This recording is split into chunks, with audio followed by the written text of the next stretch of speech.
Sa video natin ngayon, pag-uusapan natin kung paano gamitin ang Shopify schema para mas lumakas ang visibility ng site mo sa search results. Hey guys, I'm Ashley, and kung napansin nyo kung paano na may mga stores lumalabas sa Google at may star ratings, price ranges o kahit Q&A mismo sa search results, that is schema at work. The truth is, you can spend hours building ads and creating social content, but when someone scratches your product on Google, ang itsura ng listing mo kasing importante rin ang ranking niya. Ang schema, isa yun sa mga behind-the-scenes na tweaks na madalas nakakalimutan ng mga store owners. Pero kaya nitong i-stand out yung Shopify site mo nang walang extra cost. Ano ba ang schema? So let's start simple. Yung schema ay isang type ng code, minsan tinatawag na structured data, na nagbibigay kay Google ng mas malinaw na context tungkol sa site mo. Kung walang schema, nakikita lang ni Google yung collection ng text, images, and links. Pero with schema, you're essentially labeling everything in a way that Google can clearly understand. Parang sinasabi mo kay Google, this is the price, this is a customer review, and this is whether or not it's in stock. Pag nakuha na ni Google yung info na to, magagamit niya to para gumawa ng tinatawag na rich results. These are search listings that show extra details like price, star rating, availability, and sometimes even FAQs in under the link. Think about your own shopping habits. Kapag nag-search ka ng something at may dalawang stores na lumalabas, na blue link lang, tapos yung isa may rating, stock status, at price na nakalagay, alin kaya ang unang i-click mo? Yung schema ang nagiging difference. Why schema matters for Shopify stores? Baka iniisip mo, bakit naman to kailangan sa Shopify?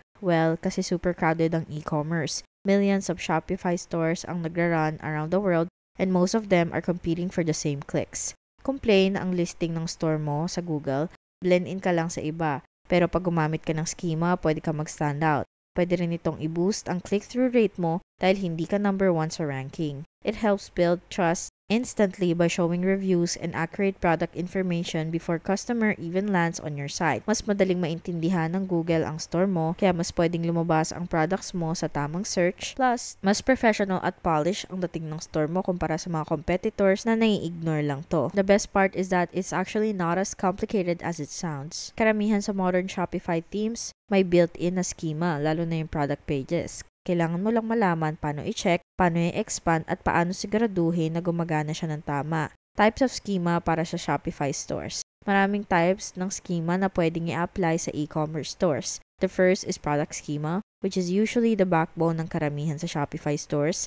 Sinasabi nito kay Google lahat ng important details tungkol sa product mo, kasama ang name, description, price, brand, availability, and sometimes even identifiers like SKU. Kapag gumagana ang schema na to, your product listing on Google can show things like price and stock status right on the search page. The second is review schema. Pinapakita nito yung customer ratings and reviews sa ilalim ng product listing mo. Kung nakita mo yung mga gold star sa ilalim ng product link sa Google, yun na yun. Review schema sa action. Ang ganda nito kasi nakakatulong mag-build ng trust at madalas nakaka-decide kung aling store pipiliin ng shopper. Another helpful type is breadcrumb schema. Pinapakita nito sa Google kung paano nakastructure yung site mo. Halimbawa, imbes na magpakita ng mahabang messy URL sa search results, Google can display home men's clothing jackets. That makes your store look neat, logical, and easy to navigate. FAQ schema is another one worth mentioning. Ito yung dahilan kung bakit may mga search results na expandable Q&A sa ilalim ng main link. Imagine may nag-search ng product mo tapos makikita agad nila yung sagot tungkol sa shipping, sizing, or return policies right there in the Google results. That extra information makes your listing much more useful and takes up more space on the page, which actually pushes competitors further down. Kapag gumamit ka ng content marketing sa Shopify store mo, makakatulong ang article schema para mas stand out yung blog post mo. Pwedeng ipakita ng Google yung published dates, thumbnails, or extra formatting which can boost your click-through rate. At syempre, kung may hybrid business ka na may online and physical store, makakatulong yung local business schema. Pinapakita nito sa Google yung address mo, opening hours, and contact info diretso sa search results, which is especially valuable for shoppers who want to visit you in person.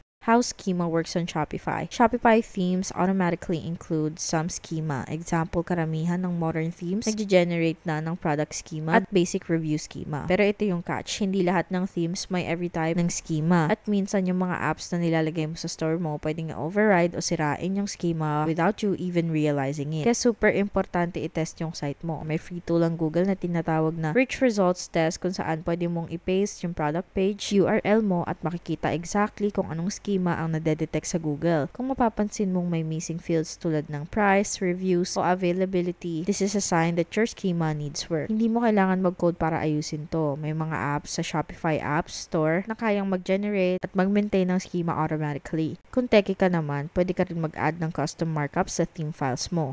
The point is, schema is flexible. You can keep it simple with apps or customize it if you have the skills. Para mas malinaw, tignan natin ang example. Imagine may dalawang stores na parehong nagbebenta ng same yoga mat for $40. Store A, wala pang schema. Sa Google, ang listing nila, Blue Yoga Mat Store A. Tapos na yon. Store B has product schema and review schema in place. Their listing shows Blue Yoga Mat, $39.99 in stock, 4 stars based on 42 reviews. Kahit na Store B nasa lower spots lang sa ranking, mas malaki ang chance na i-click ito ng mga tao kasi mukhang trustworthy siya at mas maraming info agad. Yan talaga yung advantage ng schema. Ngayon pag-usapan natin ang pros and cons ng paggamit ng schema. Sa Shopify, mas malinaw na benefits to. Una, napapaganda yung click-through rate kasi stand out yung listings mo without extra details. Pangalawa, mabilis ka makaka-build ng trust gamit ang review sa stock info. Mas naiintindihan ng search engines yung product mo, kaya mas mataas ang chance na lumalabas ka sa tamang search results. At panghuli, competitive advantage to kasi marami pang stores ang hindi gumagamit ng schema. On the other hand, there are some downsides. Setting it up can even feel a bit technical if you're not comfortable editing code. Even with schema in place, Google pa rin ang bahala kung paano at kailan ipapakita yung rich results. Kaya wala talagang 100% guarantee. At dahil kadalasan ng Shopify stores gumagamit ng maraming apps, schema can break if apps or themes conflict with one another. Ibig sabihin nito, mas gugustuhin mo to check ang schema from time to time just to make sure everything is still working. Kaya kung gusto mo magsimula sa Shopify, may exclusive link kami sa description below. Pag-click mo ng link, kailangan mong i-type yung email mo, gumawa ng password, at sagutin yung ilang tanong tungkol sa store mo, tapos makaka-login ka na agad. What I like about Shopify, super intuitive siya. Makikita mo dito yung orders, products, customers, marketing discounts, analytics, at syempre yung online store mo mismo. Pwede mo siyang i-customize dito mismo, mag-import ng theme, you can customize it completely. They also have a bunch of popular themes right here. Gusto ko lang din i-mention na may different pricing plan at options. Pwede ka magbayad monthly or yearly, pero kung yearly, makakasave ka ng 25%. At gamit yung link namin sa baba, pwede mo pang makuha yung first 3 months for just $1 per month. So, meron siyang basic plan na $29 per month kung babayaran annually. Kung gusto mo monthly, it's $39 per month. Sa card payment rates nila, mga 2.9% plus 30 cents USD online. Tapos, sa in-person, may 2% fee sa third payment providers. Meron ka rin hanggang 77% shipping discount, 10 inventory locations, 24/7 chat support, at pwede ka rin magbenta in person gamit ang phone o POS device. Tapos, meron silang Grow plan na $79 per month kung babayaran yearly, $105 kung monthly. Sa plan na to, bumababa ang card rates, so makakasave ka dyan. Tumataas din ang shipping discount, may insurance ka na, at makakuha ka ng 5 staff accounts. Syempre, kasama rin lahat ng benefits ng basic plan.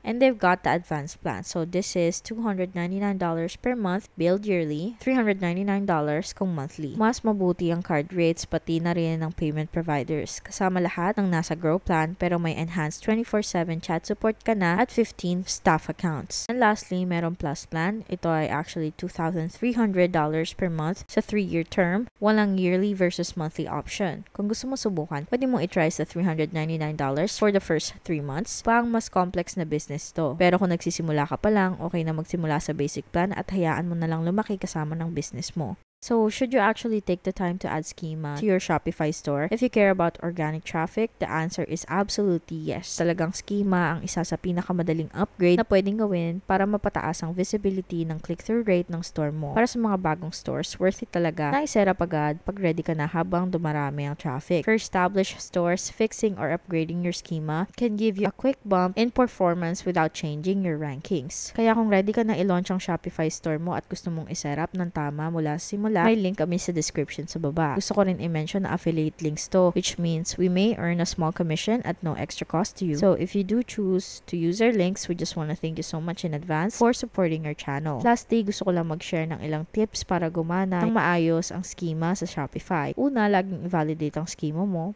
Pwede mong gamitin ng Google's Rich Results Test o yung schema.org validator para i-check ang product pages mo, blog posts at pati FAQ section. Malalaman mo dito kung may errors o may kulang na info. Second, siguraduhin na accurate ang schema mo. Kung magbago yung presyo ng product at maubos ang stock, i-upgrade agad yung schema. Google rewards accurate information and outdated details that can trust. Third, tandaan ang schema hindi pa malit sa solid na SEO. Kailangan mo pa rin ng mabilis na loading, malinaw na product description at maayos na site structure. Ang schema para siyang finishing touch na nagpapaganda ng lahat ng yon sa search results. Fourth, gamitin ang FAQ schema ng strategic.